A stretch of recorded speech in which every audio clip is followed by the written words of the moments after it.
I have a 10-pound block of Blommer's chocolate that I bought at our local Troyer store.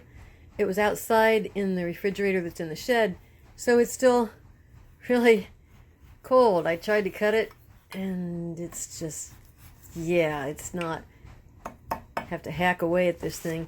It's too cold, so I'm gonna let it set for an hour maybe and see. My idea is to make some buckeyes tonight. What's it take? Cup and 1/8 of creamy Jif peanut butter, 1/4 cup of butter, 1.5 cups of powdered sugar, 1.5 cups of Rice Krispie, teaspoon of vanilla. Make them into balls and then dip them in this chocolate. And if I have any extra chocolate, it's also really good to mix in some raisins or some cranberries, make almond bark out of it maybe, or maybe even some coffee bark. And we'll see how much I get chopped off here. And these are the peanut butter balls. For some reason, it ended up only taking 3/4 cup of the Rice Krispies instead of 1.5 cups. I suppose because, I don't know, the kitchen's colder, cold butter, cold peanut butter. In summertime, it seems like it takes more. And over here at the chocolate, I managed to, it's still cold. It's almost room temperature. I managed to slice off by using a rocking motion back and forth. I was able to get this much. Now I will melt it in the microwave on, 50% power, and then we will dip these. This doesn't look like it's melted at all, but it sort of has on the bottom. It's going to take a while. These uneven shards. And no, chocolate chips would not work. Chocolate chips are meant to hold their shape and not melt, so okay. And those artificial chocolate wafer things, I would never use them. I want real chocolate. Oops. All right, back in the microwave. You're not really supposed to microwave chocolate. You're supposed to use a double boiler and stir it, if you know what a double boiler is. I don't have a double boiler, and that sounds like too much of a thing. So we'll just microwave it on low, keep stirring it every 30 seconds until it's finally ready.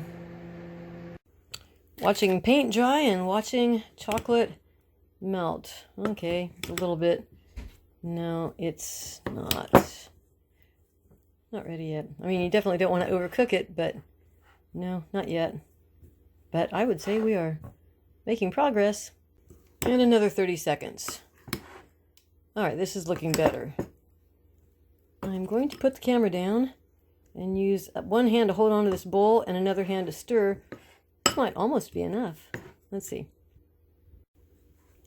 Now that took some major stirring and another 10 seconds in the microwave, and I'm not sure. It still seems a little thick.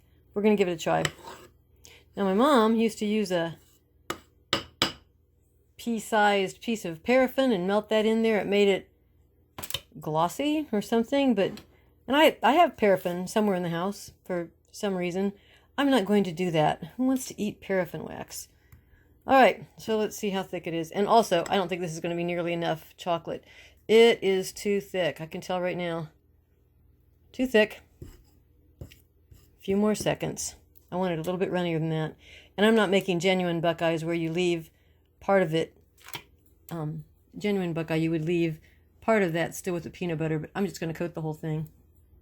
Another 10 seconds and it is runnier. I'm going to throw a few of these in at once, just so you get the idea. One more? No, we won't do that. All right. Again, this is easier to do if I'm using both hands. Oh, great. He got submerged. I've covered the whole thing. Put them over here, and I will continue doing that until I'm finished here. And we'll see if we have enough chocolate. Then we came close. As the chocolate got colder, it got thicker and they got uglier, and that's the last one right there. Didn't quite have enough chocolate for some of these, but hey, that's okay. And I know they're ugly. They've got fork marks on top. If I was taking them somewhere, I would have been more careful, would have flipped them over with a fork on the bottom, but this is just for my family and it doesn't matter. I did put them on wax paper. Wax paper won't stick to the chocolate once it's cold. I'll put another wax paper on the top, put it in the refrigerator to get them cold, and then I can put them away after that. And that's it, the buckeyes. And it just dawned on me that I did not have enough chocolate left to make anything else. Chocolate-covered cranberries, chocolate-covered raisins, coffee chocolate, hot pepper chocolate. So we'll have to do that another time. And for whatever plans I have, there is still plenty of chocolate left. I used what, maybe this much of the 10 pound? Lots left.